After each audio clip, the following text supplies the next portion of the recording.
Who are you? My name is Rekha Shankar, and I'm a comedy writer and performer.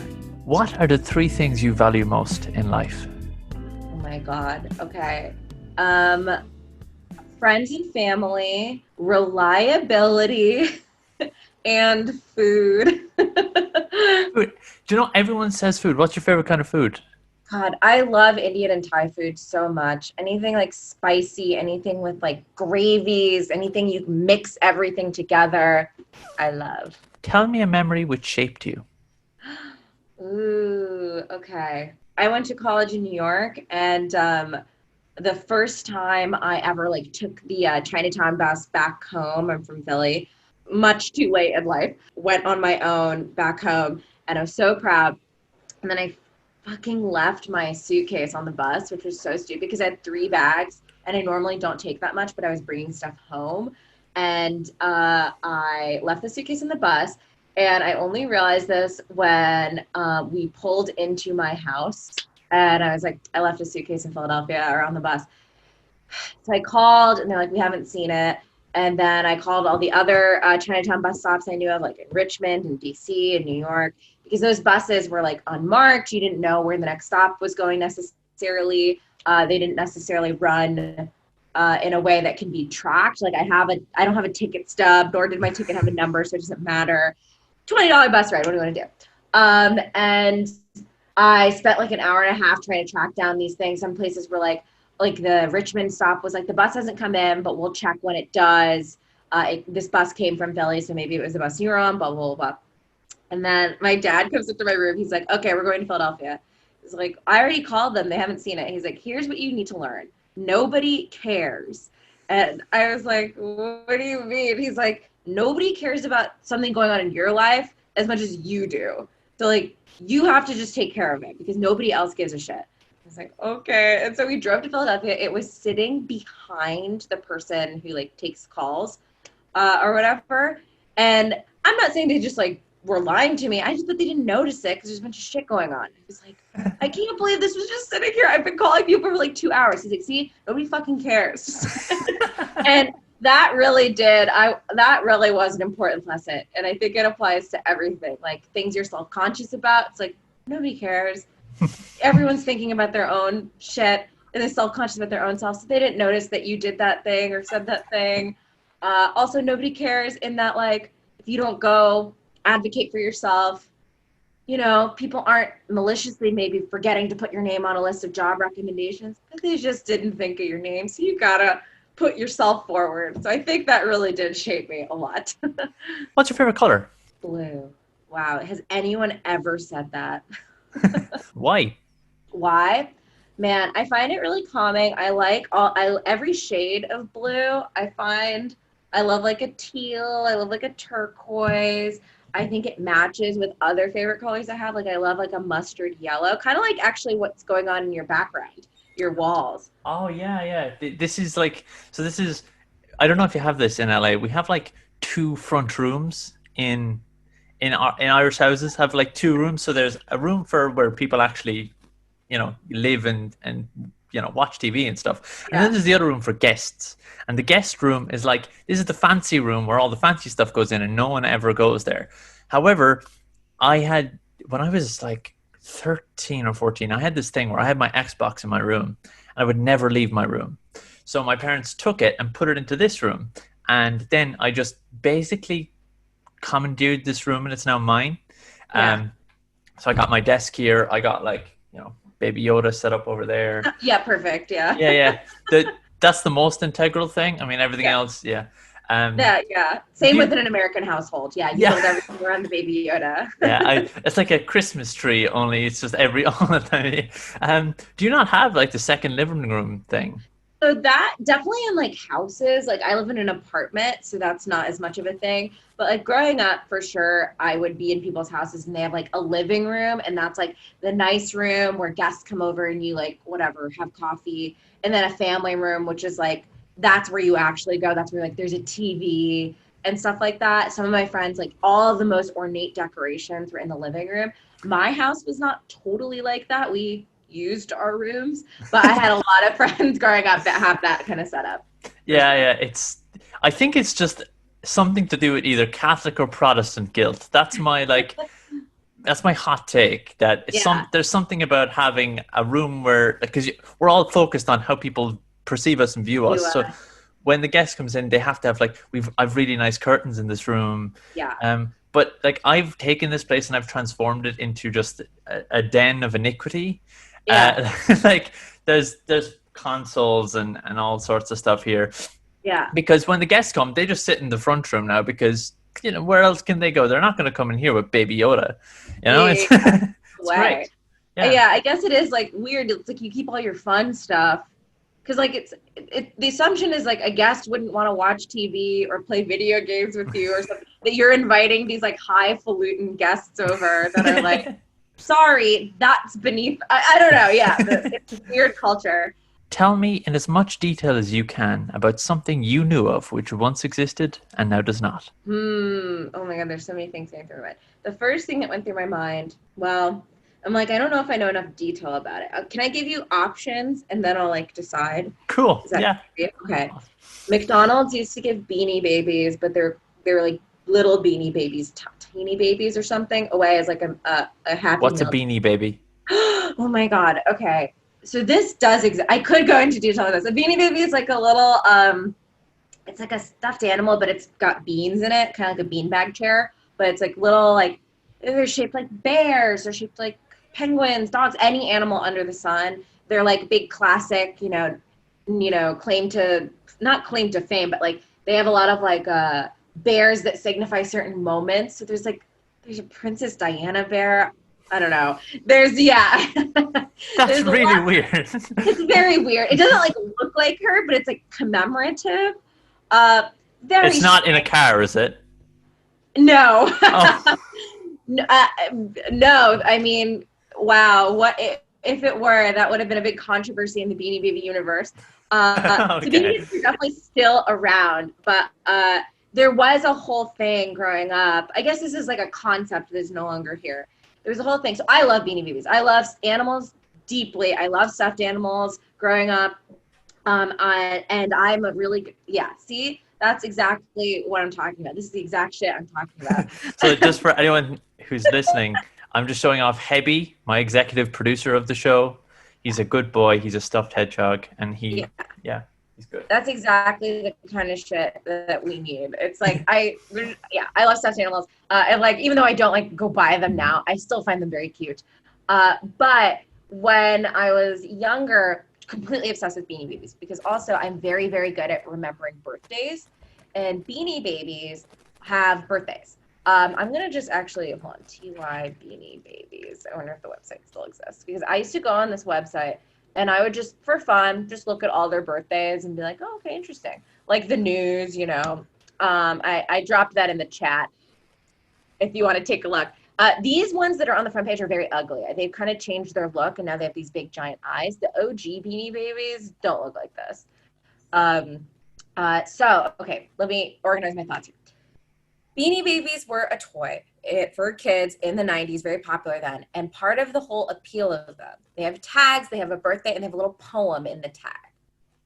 Part of the appeal of Beanie Babies, I don't know why, at least for me, was like, don't like rough these up because they'll be worth millions of dollars in the future. Like a collector's, like the way people collect Batman figurines and keep it in the plastic and they don't play with it or whatever.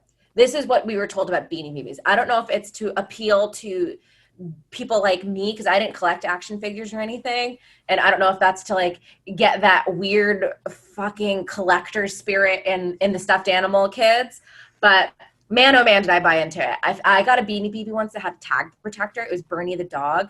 And I was like, holy shit, a tag protector? That was like essentially if your Beanie Baby came with like a diamond ring. It was like, whoa. This tag is going to stay pristine. I'm not even going to read the poem. I'm not even going to figure out this fucking dog's birthday because like I'm not touching this. So I collected so many Beanie Babies, and I remembered all their birthdays.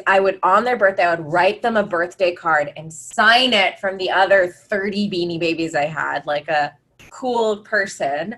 And That's adorable. I I'm just saying, that's adorable. yeah, And then it was like, I never played with them. They were just purely cute to look at, but also I wanted to sell them. And then it came out. It's not that it came out. I'm sure everyone knew this, but like little 7-year-olds don't. These aren't worth anything. I mean, maybe if there's maybe something like a Princess Diana bear is worth something, certainly not thousands of dollars. Maybe perhaps some sort of collector would pay you $100 for that. Maybe. But man, oh man, I freaking loved Beanie Babies. And McDonald's would like give away little tiny ones in Happy Meals. And those were like not necessarily Beanie Babies that corresponded to the larger Beanie Babies. So you had Beanie Babies like Crackers, who's like, I don't think is a larger one. He's just a small one. I'm like, oh my God, I gotta get Crackers. And I think Peanuts the elephant was also one. Oh boy, I love Beanie Babies. I think that's rad as hell. I am a collector. I collect things. Okay. Like I collect Lego minifigures. So like the little. Oh, I don't know what those are. So like, do you know the little Lego men? Yeah. Yeah, they just call them minifigures. What? Okay. Gotcha. I have like these big display cases with those on my wall, and like different ones from different, eras and stuff. I got one from the 1980s. Yeah. It's like I collect it, and so taking my love for like stuffed animals, which is a kind of a newfound love. I obviously had stuffed animals when I was a kid, but like, I'm kind of correlating that. I think I'm glad I wasn't around during the Beanie Babies area because I probably would have collect the shit out of them. Yes. Also, update. I just Googled the Princess Diana bear, and someone is selling it on Etsy. I don't know if you can see that, like for $55,000, and it says it's used. Oh my God. Yeah. So you see what I mean? It has like nothing to do with Princess Diana. It's just simply like a bear. Oh, I see why it's worth $55,000 now. Yeah. Oh yeah. Oh, upon closer inspection, I get it. Yeah, I certainly get it now. But it actually says printing error on the bottom of it, so it's obviously like a super rare one because it's. Oh, why would you pay more for a mistake? Whatever. They do that all the time. Like if something is like because it means it's rarer, I guess. Yeah. What, if anything, is perfect? Wow, the only things that are coming to mind are food and television. Avery Monson said a cheese pizza. So I love Avery. He's so cool. He's so talented. I bet all his answers for this were super cool. It's like the coolest thing I've ever done. I guess it's making a television show out of cardboard boxes in the garage. One of his answers for the what are the 3 things you value most was the majesty of the natural world. I was like, Avery, get out of here. You're trying to fucking get fans on this? Okay. There is a restaurant near me that serves vegan chicken wings. And so I've been a vegetarian for 19 years, but I had eaten meat before, so I remember what it tastes like, and I liked it. I just really love animals, and I didn't feel good about eating them. But this place, it's a Thai restaurant. They have vegan chicken wings that are so unbelievably good. They're so spicy. They make your nose run, but you don't have to get it that spicy. It comes with like a vegan ranch. And truly, like they're supposed to be an appetizer and you like share them between people or something crazy like that. Truly, you can just eat 5 of those and it's like pretty filling. I don't know if it's just because I'm like vegan vegetarian now and I haven't had real chicken in so long. They're perfect. I can't think of something I crave more since moving to LA. They're so good. That's perfect. Who is your favorite character from fiction of any kind and why? Okay. Now, that gets everyone. Like I ask people, what is perfect? And you're like, yeah, totally. And then I ask people, what's your favorite thing? It's like, oh, well, no, yeah. What am I going to do? Yeah, I've never thought about that. Okay. Again, I'm going through TV. This is just because I have this show on the brain. It might not be my absolute answer, but I think Maya's character on Pen 15 to me is perfect. I don't know. Have you seen that show? It's a Hulu show. I don't know if like the stuff Hulu advertises is drastically different in Ireland. If you guys are getting normal people 24/7 or whatever. So actually, I haven't actually seen Normal People, nor have I seen any advertisements for it or anything like that. Really? Okay. Yeah.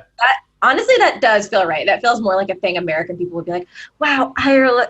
Yeah, oh God, it's so good. No, like I mean, I know it exists. Like it's been Yeah. on our national broadcaster and stuff, but no, I've never even heard of Pen 15 as a Uh, show.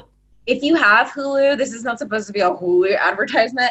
The first season of Pen 15 has spoken to me in a way no show ever has, just because, like, I'm South Asian American and there's not a lot of people on TV that look like me, yada, yada.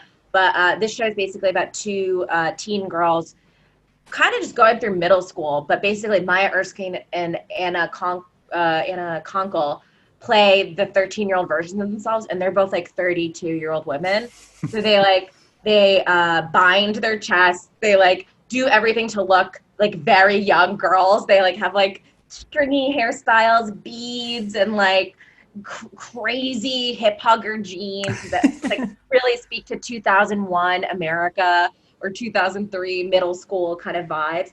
And basically, each episode is like some aspect of middle school, which sounds like pretty like, okay, what's the big deal? But Maya's character is such a beautiful blend of like what it means to be a hyphenate to me, where she's American, but she's Japanese. I'll say, and Yeah, hyphenate. Sorry, I've never heard of oh the yeah, two. yeah. Like I'm Asian American, so like Ah, okay. both the Asian community and the American community reject me. there's like there's it's Okay. nice, but there's like a unique space in between that I don't see on TV very often. And so she's Japanese American, and she's also mixed race. And in the show, they deal with a lot of stuff that's just like girlhood stuff. That's Japanese American girlhood stuff, and I find that it's like so seamless. So there's an episode where like she learns to masturbate for the first time, but like there's like a portrait of her late grandfather hanging in her house, and she's always like, is he watching me do this? And I've never seen that before, because like in Hindu culture, you also hang up portraits of the deceased, and you like pay homage to them every year. And I've never, because I have those in my house of like late relatives, and I'd never seen that on TV before.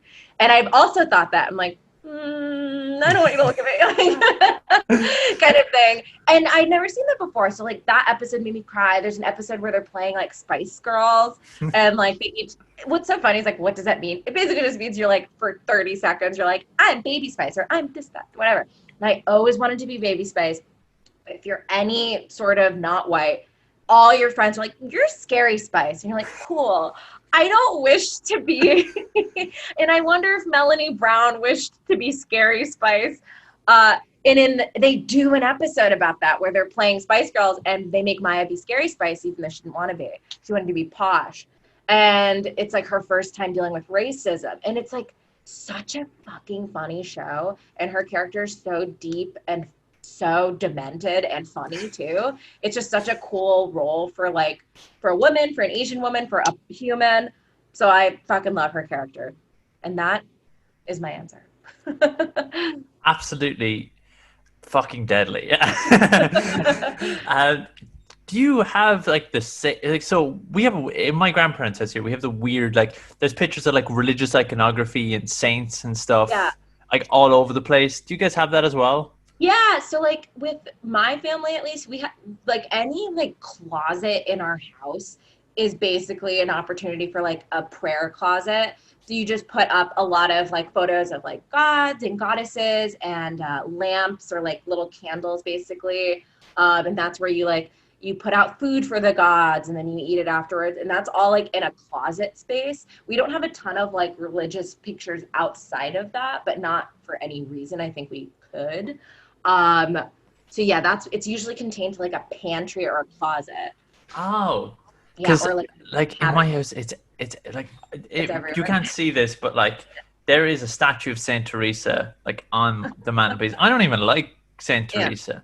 That's where the name Tessa comes from. But Oh, there's one here is like guardian angel stuff up above. It's like wild, and I never understood it. In my grandparents' house, especially, as you were saying that, I was like, yeah. yeah, no, there's pictures of Pope John Paul like on the wall here, Yes. and I'm not comfortable with the idea of ever sleeping with Pope John Paul looking over. Yeah, on looking. Yeah. I've never seen that on TV because it's such a like to me, that I have come from like a really communal culture where it is like filial piety, honor your ancestors, da, da, da, da, da. And from the show, it seems like Japanese culture might have some similarities. And I just never seen that. And I foaming at the mouth for it. Truly could not get enough. What fascinates you? Ooh, wow. Okay. I always like to take the opportunity during my recordings to say fuck Joe Rogan because his show is garbage. Yeah, And, you won't get that sort of question on Joe Rogan. it's Stupid true. bastard. Have you ever accidentally gotten a Joe Rogan fan on this pod? Oh no, like because I never released that segment. I just like to tell the guests, Oh, thank you. Yeah. Yeah. And talk Joe Rogan to you. Yeah, And it's a secret kind of handshake that all my guests share in common of me saying fuck Joe Rogan at some point. That's beautiful. I love I love documentaries, and part of the reason I love documentaries is I love them when they cover like sort of niche interests. So any documentary, I used to be like a competitive punter, which is like a very wild thing. Um, Incredible. and so like any like wordplay documentaries or like I've seen Scrabble documentaries, Monopoly documentaries, like any board game kind of thing. Spellbound is a spelling bee documentary. King of Kong, Fistful of Quarters. These guys are obsessed with playing Donkey Kong arcade games. So like the really old school Donkey Kong. I love like really niche communities and figuring out how they work. I just worked for Magic for Humans, which is like a Netflix show, and it's basically like it's like Tim and Eric meets a magic show. It's really funny, and just hearing the magicians in the room talk shop was absolutely fascinating to me. I love hearing about like the underbelly and like ins and outs of like very small communities like that of like, oh, this magician does this type of trick and this, oh yeah, he's a classic mentalist or like da, da, da, da, da. I love learning about like very niche hobby communities. What is the most valuable thing you've ever learned? Besides that nobody cares about anything, I think learning not to say no to yourself. And I learned that from a true Hollywood story, Heidi Klum documentary on an airplane. Um, because she was talking about how she got started modeling. I probably don't even have the story correct, but it sounds like she like entered like some contest in a magazine at first. And uh, I forget the context in which this came up, but it was like, you get fraud complex about any new thing and anything you've been doing for a million years. You get a fraud complex all the time. And she said some quote, and it was like, plenty of people are going to say no to you, but you can't say no to yourself. And I was like, whoa, that's heavy. Like the idea that like, leave that to other people. Ask for a thing you want or try for a thing you want, and don't let you be the thing that says no. That's crazy. The whole world is already going to be mean to you. You have a responsibility to not be mean to yourself. And like, I'm not always the best at that, but I do think I've taken that principle and like, let me shoot my shot. Let me try. Let me apply to this thing that probably will not accept me. Let me like shoot this person an email and see like, hey, do you have a job opening? Do you have this, that, whatever? Because like, I also know, and Trap and I have talked about this, like when someone sends me an email like that, like the assumption when you send an email, it's like, hey, I'm so sorry to ask, have you heard of any jobs here and there, whatever? And you think like, they're like, wow, fucking loser, you're bothering me, I hate you, kind of thing. When I receive an email like that, the worst thing I could do is I probably just forget to respond, but I'm never like, here we go again, asshole. Like, which is like, it's like such a disconnect. You always like think the other person's like, this person sucks. Honey, come over here. Look at this dumbass girl emailing or whatever. Nobody cares. The worst thing that'll probably happen is they forget or they're like too busy. That's fine. So just shooting your shot and not saying no to yourself is probably one of the most important lessons I've learned. This is the thing about this show. I send emails to people all the time. I send like 70, 80 emails a week. And 95% of them, it's just either no response or no. Yeah. And like, okay, it's fine. Exactly. And I think I took a minute to respond to you. And it was purely just because I got busy. It wasn't like, who the fuck, excuse me? But like, that's what we think, you know?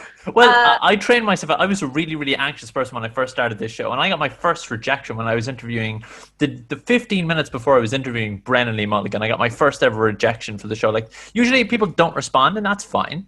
But I don't care. People are busy. yeah, But generally, I'm not obliged to respond. But sure. I got an email back saying like, "Oh, actually, no," and I don't think many people are going to be interested. I'm like, okay, Yeah. you're a bit of a prick, but that's Yeah. fine. That's fine Yeah. with Not me. only am I saying no, but I believe the entire world will say no to this. Bye. Best. Actually, I believe it was warm regards at the email. I was like, okay, that's fine. Very warm. Yeah. Yeah, Jeez. Piping but hot take. so I walked into the Brennan interview going, "Oh my god, I'm a fucking idiot. What am I doing?" But it kind of trained me to go, "Oh, okay, that's fine." And now I just don't care. If people say no, that's okay. Like Exactly. opinions belong to other people. You just get to choose whether or not you take them. So it's like, That's a really good way of putting that in. Like what, yeah, or phrasing that, I mean. Yeah, like what you listen to is up to you. if you could name a hot sauce, what would you call it Ooh, okay. and Trav why? and I have also talked about this a lot. I wonder if he even said this. Because we've talked about how hot sauces always have like a rude donkey on the label that's like, eat my ass, hot sauce, or whatever. It's always like very aggressive labeling, which is deeply funny. It's very like much like ass blasting fucking ass sauce or whatever. um, so I would either lean into that hard and call it something like, like a colon blow style. If you've seen that sketch on SNL, like style name that's like fucking ass ripping sauce, like have your fucking rectum blown out by this sauce kind of sauce with like a donkey giving like middle finger hooves and like smoking and stuff. Or I would call it something fucking normal because I do think that that is a crazy thing to have as a hot sauce. Like, hey, family, like you need a condiment or whatever. Uh, so I might just call it like, ooh, maybe like hot takes, and each variety it has like 30 different flavors or whatever, and each flavor is like a different, like this is mango habanero, this is Oh wow. poblano, whatever. I literally just watched a hot sauce challenge on Top Chef last night. This is Trinidadian pepper sauce, whatever. Yeah, so hot takes or something extremely crude and disgusting. What is your most prized physical possession? Hmm, probably a mattress topper. Like, so this is a concept I only learned about 5 or 6 years ago. So I don't know if this is an American thing or something, but like people have toppers on top of their mattress to make it more comfortable. To me, your mattress should just be, that's like what, when you buy the mattress is the thing that's what you're buying it for, to be comfortable. But I had friends who were like, oh, do you have a topper? Do you have a topper? And I was like, I don't know what the fuck that is. And I had inherited a bed from my friend who was like getting a new bed. She's like, do you want my old bed? And I had a twin bed that I inherited from another friend that was fine, but it was a twin bed and I was 25 years old. And I was like, I could stand to not have a twin bed. So my friend gave me her full bed. The mattress was like hard as a rock. It was like wood almost. And I was like, how the fuck did you sleep on this? And so my friends were like, you should get a mattress topper. I'm like, what is a mattress topper? But it's a whole industry of just like a comfortable, like 3-inch foam, memory foam, whatever you want, thing you put on top of the mattress to make it comfortable. And I wonder if it's like for people who have like back issues, it's like you need a firm mattress, but it's also not comfortable. If it's like some sort of middle ground for that, I don't know. But I went to Bed Bath and Beyond and I bought a mattress topper and I carried that thing. Damn. Bed Bath and Beyond is on 23rd and 6th in New York. I carried that on 2 subways on like a 45-minute journey and then a 15-minute walk to my house. It's extremely heavy. I was dragging it. They tied it to a rope and I dragged it like the like copper tone girl, like some weird like bindle or some situation. Very heavy. I got this mattress topper. The reason I remember it so much is because I got it in January of 2017. And I was like, oh my God, I fucking love this. And I think it's because the bed my friend gave me was just like deeply uncomfortable and very hard for me to sleep on. So comfortable. It feels like you're in a cloud. And I did so much research. And then in February 2017, I got a job at College Humor.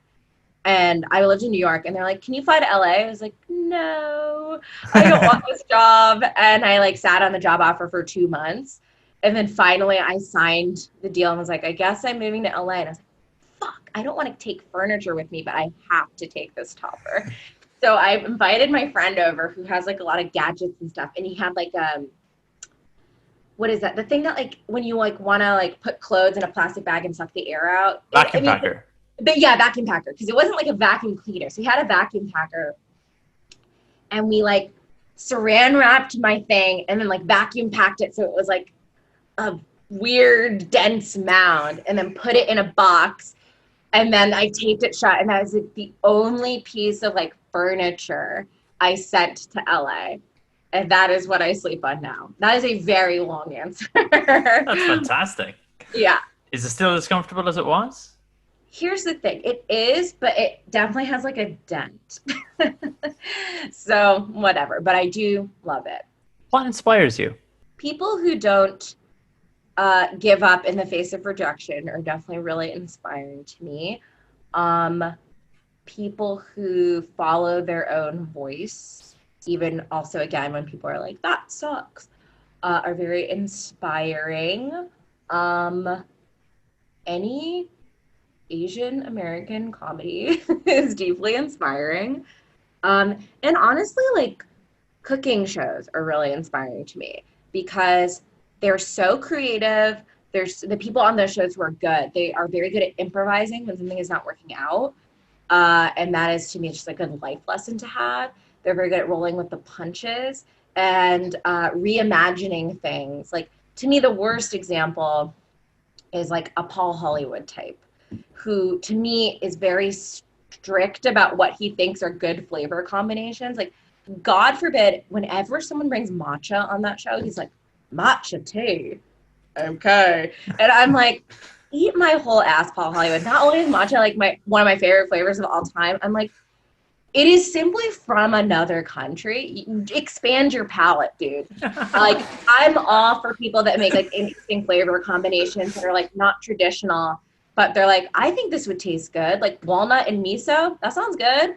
Like, I never heard of that, but it sounds good, kind of things. And to me, he's the antithesis of that. He's very like tradition. Like, this is how you do bread. And this is how you do this. This is that's not a Windsor tort. That's not a tennis cake or whatever. And to me, that's like the enemy of creativity. So I love cooking shows for that reason. They're very like I host a Top Chef live stream every week. And we got to interview Sarah Bradley, who's the runner-up for Top Chef season 16. And she made this dish. So I just rewatched her season. She made this dish for her finale. Sorry to spoil, but this just came out a few years ago. That was boiled peanut. They're in Macau. And that's in Asia. And she was making this dish. It was boiled peanuts, shrimp, and grapes. So like I haven't eaten shrimp in 19 years, but I'm like, that sounds good. And when she was talking about the inspiration, she's like, my family would go down to South Carolina as a kid and we'd go to the shore and we'd always buy boiled peanuts. And then we'd also get like a bag of shrimp and do a shrimp boil. And I was like, oh, what a lovely like elevation of that memory. And the reason the grapes were there, and she said this got cut out of the episode, was because also on those trips, her parents would be like, we can't afford to buy you peanut butter and jelly. We're going to buy you goober. Do they have goober in the UK? So goober is, honestly, I'd be absolutely stunned because it's called goober. So it's peanut butter and jelly in the same jar. It's like striped so that you don't have to buy two. I'm not saying either component is good. We do have it. Just to catch you on something there. The UK and Ireland are different. I'm sorry. Yeah, I am sorry. That's true. Different things. Yes. But the second thing is, yes, we actually do have it. It's not called goober. Yes. I think it's just called, I think we call it something stupid like American mix or something. Okay. Yeah, so it's like, oh, this is supposed to be what the Americans eat. Look at that. Yes. Yeah. Yes. So that is what she was talking about, basically this mix in. Also, I am sorry for saying that Ireland is part of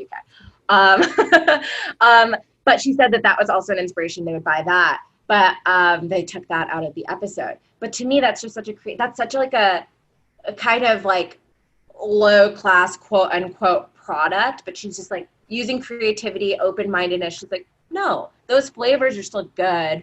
I'm gonna like elevate them. And so that's my very long answer. But I find that very inspiring to just take stuff that's like, this might not make sense, but maybe it actually makes sense. Do you want the best student meal? Yeah. I can't really cook. I can't cook. I'm fine. But my favorite student meal, which I tell people and they're like, you're a fucking idiot, but it's delicious, so it's a sandwich. Yeah. So you get your 2 slices of bread, you get olive spread or butter equivalent or whatever. Yeah. You get they're called chips, I guess, like crisps, like Tato Walkers, Lay's. Yes. Yeah. Buffalo Lay's or any buffalo scented crisps and sweet corn. Don't leave the water of the sweet corn because that'll just make soggy bread and that's disgusting. But sweet corn crisps, crush, cut in half. It's gorgeous. It's delicious. Yeah. People are like, that tastes like shit. No, it's sweet and it's savory. Like, are you serious? Yeah. You should try it. If you do try it, let me know. I will. Did you ever have an epiphany? If so, what was it about? I think recently I've had the epiphany of like, I work very hard, but sometimes I think I don't work smart. And so I've had the epiphany of like reanalyzing work habits I've had for so long, like that I like picked up in high school and college and things. And being like, is this the smartest way to go about it? This is the very studious way to go about it. But given what I know now that I am decades older than when I developed this technique, like how can I like not break these habits because I do like that I work hard, but just like reform them. And I think that has been helpful but challenging. Could you give me an example? Yeah. So like for me, I always like to try to have like a side writing project to work on. And I'm like, let me submit to this contest and this contest, or let me see if I can like, oh, maybe I should write a feature. Maybe I should do this and that. And I think that's fine. I think that's great, like getting more samples in my roster since I want to be a comedy writer. But then I'm also like, wait a minute. Instead of writing a whole fucking 120-page feature, should I spend that energy and maybe just reach out to 5 or 6 people I haven't spoken to in a minute? Be like, hey, are you looking for anybody? I'm available and I don't have a job.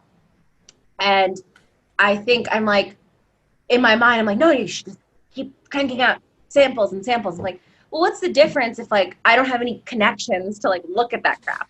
So like that's my most recent example where I was like, okay, maybe you don't need to keep writing brand new scripts. Maybe like reach out to your existing network and see like, hey, what's up?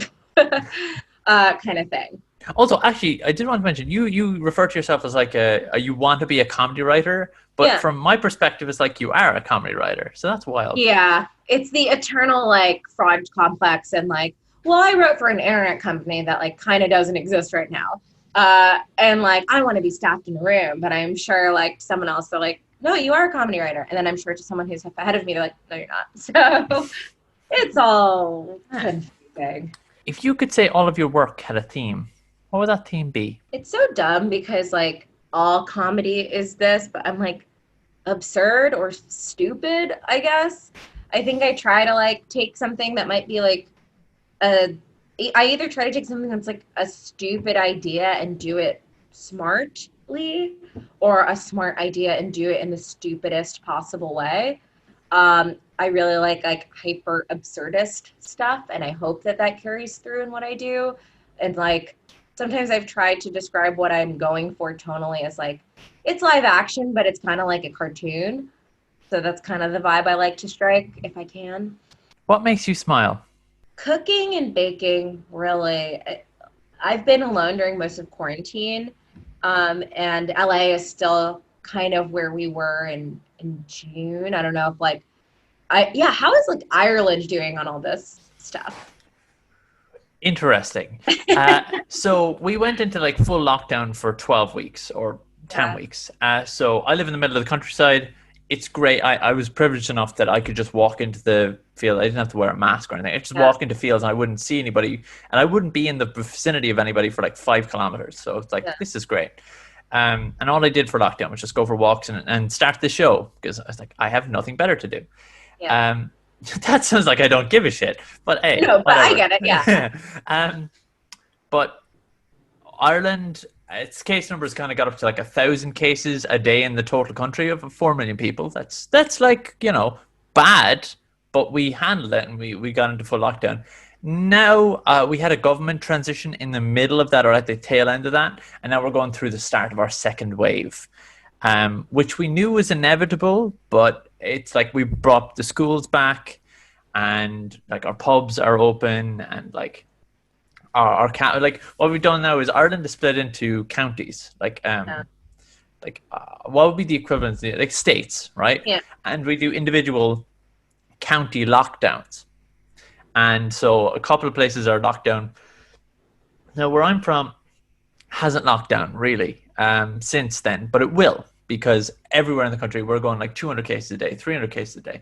It's nothing compared with the United States, but from like We're a a smaller country and like, yeah, yeah. it's we're kind of worried, and also like both my siblings work in fast food.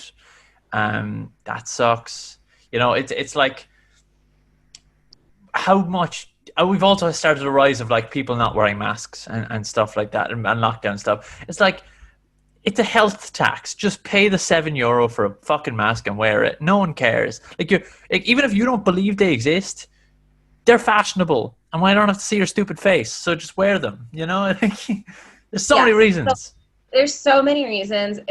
So like LA, the United States is all over the place. Like one major city will not have the same trajectory as another. So like LA started pretty good. We were really fast to just do stay-at-home orders is what they call them here, because they wouldn't say lockdown because maybe that sounds too severe, but it basically was. Uh, and our numbers were like, wow, we really tamped down. That's great. Then, for whatever reason, by the end of May or early June, it was so crazy. I like got an alert, like almost like Amber Alert style, but like some alert that was like Los Angeles restaurants will be opening tonight in like 3 hours, and it was like, what? Why did we eradicate the virus? What's going on? And everyone was confused because simultaneously you're being told, please don't gather, don't have a gathering of more than 10 people or something like that. Or like, don't send your kids to like summer programs or school or whatever. But then restaurants are opening. I'm like, a restaurant, if it's successful, it's definitely a gathering of 10 or more people. um, Unless it's like a one person, I don't know. So it was really confusing. And then 2 weeks later, gyms opened. And it was like, what the fuck is happening? To me, gyms is like the final frontier, like a place where you huff and puff and sweat. Absolutely not. That's like the vaccine is out, it's ready, it works, and the virus is gone. We open a gym kind of thing. But it was all happening so fast, and then our numbers were back up to where they were in like March. It was so upsetting because I'm very good at listening to rules. So I was like fully in quarantine. I didn't see anyone. I didn't even do social distance walks. I was just Zooming with friends and whatever, and wiping down all my groceries, yada yada. Didn't travel, and then it's like I have to do this again. Everything I just did, I have to do again. We're back where we started. Fuck. So in quarantine, one of the things that has made me the happiest is cooking and baking, because I felt really inspired by the cooking shows I'm watching. I'm trying stuff that I could never try before. I never tried before because I just didn't have time or I didn't think I could do it. Like in my mind, dumplings are very difficult to make, but I was like, I can't make dumplings. And I just did it and was like, oh, I made dumplings. Wow. Okay.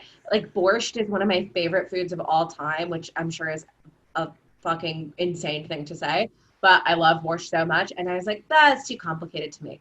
I've made borscht like 7,000 times in quarantine. And so it's just like that stuff really keeps me going. If I don't have a job and I can't see my friends, cooking and baking are really it for me. Hmm.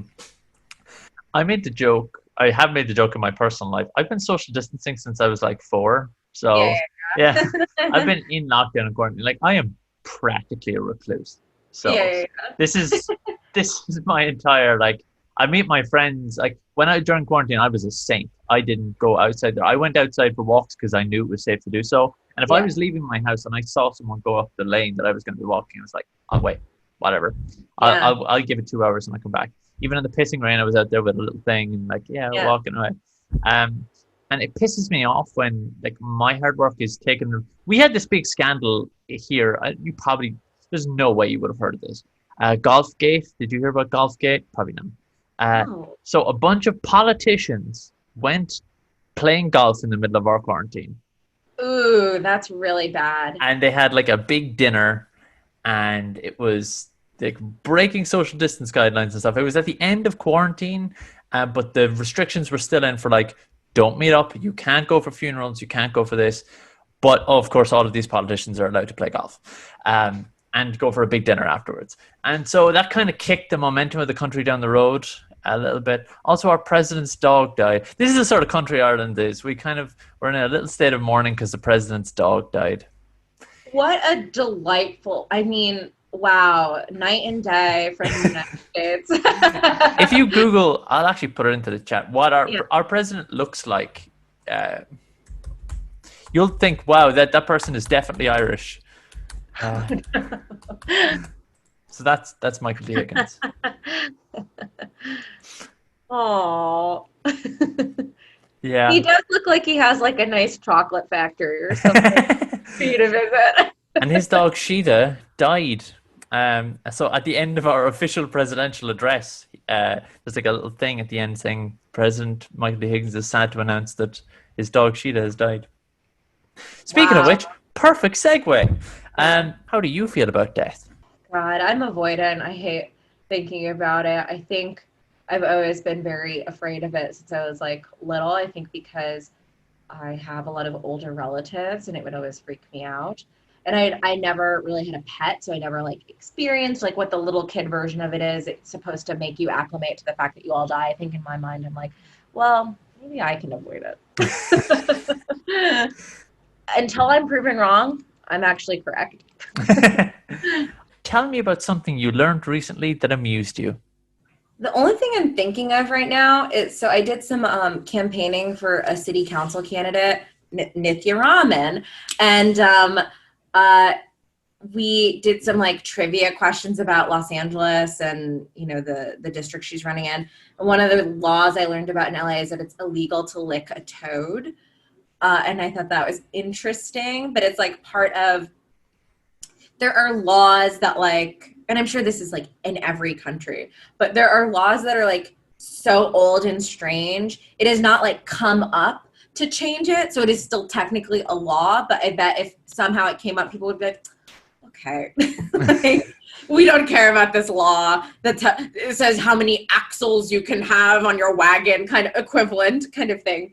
So it's illegal to lick a toad because of like hallucinogenic effects. Like there's like it's like basically like a drug law. I am sure this has not come up, but that did make me laugh because I'm like, it reminds me of like when you see in like a swimming pool and there's like a please don't diarrhea in the pool, or if you've had diarrhea recently, you can't come in the pool. And it's like that is there because it has happened. So like the toad thing is there because it has happened and someone has come in like twisted out of their mind to some situation because they licked a toad or whatever. So that made me laugh. I usually give a fact as well. And this week, the interesting thing that I learned is that the collection of coins, tokens, paper money, and other objects is called numismatics. There you go. Oh, I didn't know that. Yeah, I'm trying to find out the philosophy, like what goes into the philosophy of designing a coin, but no one seems to either know or care what the fuck I'm talking about. And I'm like, Yeah. no, how do you get like this coin? How do you like? Yeah. Who designed it? Why? Like what? Why did they have this specific symbol right here? Who made that decision? Tell That me. is interesting because like so in New York, there's a subway museum or like a transit museum. And they do talk about that, but regarding subway tokens, they talk about a little bit of the design and like, here's why. So like people for a while, you know, like, are subway tokens a thing in Ireland? I don't know if that's like I've been to New York. I know what you're. Oh, okay, cool. Yeah. So like, it's not a thing anymore, but it used to be. And like people would like try to trick the system and they'd like put like a quarter in or whatever, something that was like less than the value of the token, and it would trick them and they would let you go through. So they like designed a new coin that has a hole in the middle. So like the sensor can like now test like, no, we're not accepting a quarter. We need this token that has the hole in the, like stuff like that for subway tokens, a thing that is not a thing to a lot of major cities. I think Philadelphia still uses them. And you'd think there would be something like that about coins. There isn't. Yes. And I ask people, and I ask my friends, and they're like, "What the fuck are you talking about?" Like, yeah. Who cares? I don't know. Like, we talk about like who's on our bills, you know, a lot here. Of like, why are there's people that aren't fucking presidents on these bills? There are people that were more important in American history that are not on these bills, etc. So it's interesting. What is beautiful? Time, like taking it on a person level, the times I find people most like attractive, and I don't mean like physically attractive, I mean like magnetizing, like, or whatever, is like when they talk about something they like are very passionate about. It just makes you gravitate towards them, and I think that's kind of beautiful. Some people ramble like me, but I do think like, especially talking about like niche interests and stuff, like I watched The Last Dance recently, which is the Michael Jordan Chicago Bulls documentary. And like, I'm not a basketball person. I don't dislike it, but just hearing people talk about like the beauty of a shot or a game is like, wow, that's so beautiful. The way you put that, because your brain is so obsessed with it. This is how you're thinking all the time. I don't think about how you shoot a ball ever. So yeah, that's what I think of. Would you describe yourself as cute and cuddly? No. I mean, yeah, does anyone? Have people come on and been like, yeah, I'm cute and cuddly? Yeah. Wow. Yeah, I mean, I think I'm nice. But yeah, yeah. Cute and cuddly to me, I don't know. I think I'm too like, yeah, I guess I have no reason why. My gut instinct is no. I describe myself as cute and cuddly. Like, Wow. it's a state of mind, isn't it? Like, it's Yeah. because you can be like, there's no physical attribute to cuddliness. Yeah. Right? There isn't cuteness. Well, you could say it's a specific form of aesthetics focusing on, let's say, innocence, but you know, I find things cute that aren't necessarily innocent. Cuteness is something else, and I couldn't quite put a handle on cuteness. So I love to come on, like, and gone, yeah, I'm cute as fuck. And I'm like, yes, sure, let's hell yeah, let's rock with that. Where do you feel safest? Maybe, honestly, in my kitchen. I think I just feel like I'm here to do a job, and that's to make myself happy via cooking a thing I'm about to cook. So that makes me feel pretty safe and in control and like still creatively stimulated. Yeah, so I say the kitchen. How do you forgive? I feel like time, which you can't control, and empathy, trying to put yourself in that person's shoes. I think empathy plus time, probably. Because I think empathy at the moment that it happens, if somebody does something, is pretty hard to swallow still. Because you're just like, yeah, okay, I understand why you did it. You still fucking did it. And then the time is really what makes it go, it's not that I get it, but like, I'm not mad at you anymore. So I'll say empathy plus time. If you were on a starship, what position would you hold? I'm going to say, I think I'd be the cook. And that's a classic thing, right? In all sci-fi, there's always a cook, right? Yeah, I'll be the cook. And I think you talked to me when you want to take a load off. When I used to be an assistant video editor, we worked in this like windowless room with just machines. And it was like either 8,000 degrees because the cooling mechanisms weren't working, or the cooling mechanisms weren't working and it was 4 degrees. And people would come in and be like, oh, can I vent about something, to me and my 2 other assistant video friends? And we know this room is ugly and terrible. There's no windows. It's extremely small. It's as small as a closet. But they'd close the door and like vent to us. I think that Sam Malone bartender style, I'll be that person on the ship for you. What is a feeling or experience you've had which doesn't have a word that you wish did? I think I posted a tweet about this recently, but like whatever it is, where when you're talking with someone, um, it's twofold. When you're talking with someone and you say something and they correct you, but they correct you in a way that isn't even what you meant, so the correction doesn't actually apply, but you go, oh, yes, totally. And you just take the correction for no reason. And then I think in turn, when you know something isn't correct and you say it anyway, like if I'm being honest, and this isn't me just trying to retroactively, when I said that Ireland's part of the UK, in my mind, I'm like, I don't think it is, but let me just say it. And then I did, and then it was wrong. And I was like, yeah, why did I say that? And that's why I keep harping on it. I'm like, why did I say that? I don't think I think that. But whatever it is, the momentum of speaking that makes you just like, yeah, just talk. That, and then the other side of that coin where when you talk and someone's like, no, and you're like, yeah, that's not what I meant, but you go, thank you. Okay, yes, you're right. I wish there was a word for that. Maybe it's called being a fucking weenie. Um, is that what it's called? Do you think there is more good than bad in the world? I guess ew, God, in a country with the president we have, it's hard for me to answer yes, but I guess I do think that, but that the bad is so strong and vitriolic that it doesn't appear that way. Like, I don't know that people are necessarily as heated, and I'm not using violent in the like violent, but like forceful about being good as a lot of them are about being bad, as they are about hurting someone, killing someone, spewing hate and hateful beliefs. I don't know that someone is screaming a compliment at me down the sidewalk as much as they are screaming something else. So I do think there's more good, but I think the bad is very loud.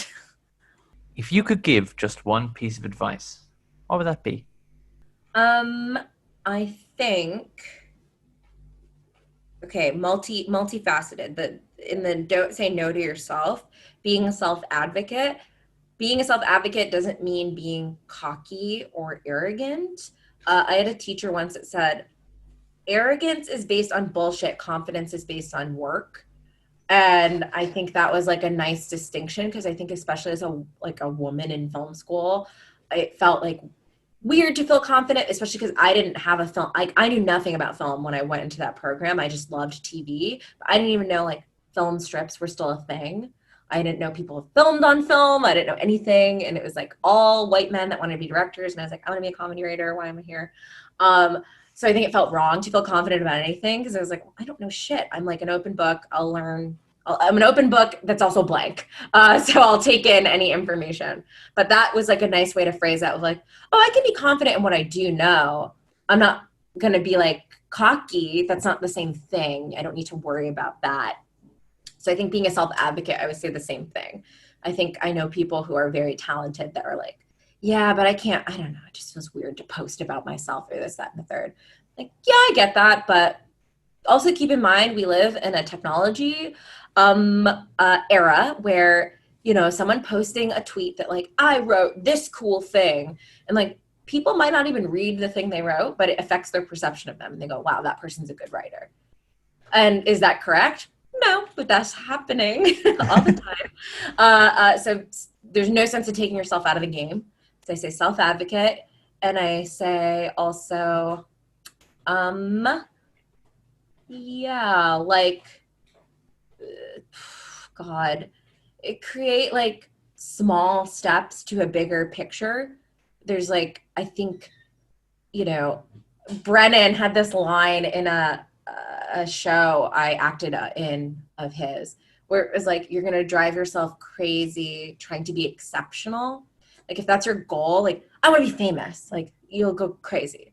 You need like smaller steps to like a more concrete action verb goal. Like for me, like, I want to write comedy. And like, yeah, I've started to do that. And when I look back to where I was 10 years ago, I've done it certainly more than I did then. But like, yeah, each of these things is small stuff. If my goal is like, I want to be famous, or I want to win an Emmy, I think that's like so impossible to get. And you will end up taking jobs that take you there instead of take you where your strengths lie and what you're good at and what you like. Like you should work with people that are good and that like you and that like invite you instead of places that like make you feel like shit. And I think if your goal is like, I know I'm speaking purely in the entertainment world, but like I want to win an award, you're gonna end up taking a lot of jobs that make you really unhappy. So yeah, that's my advice.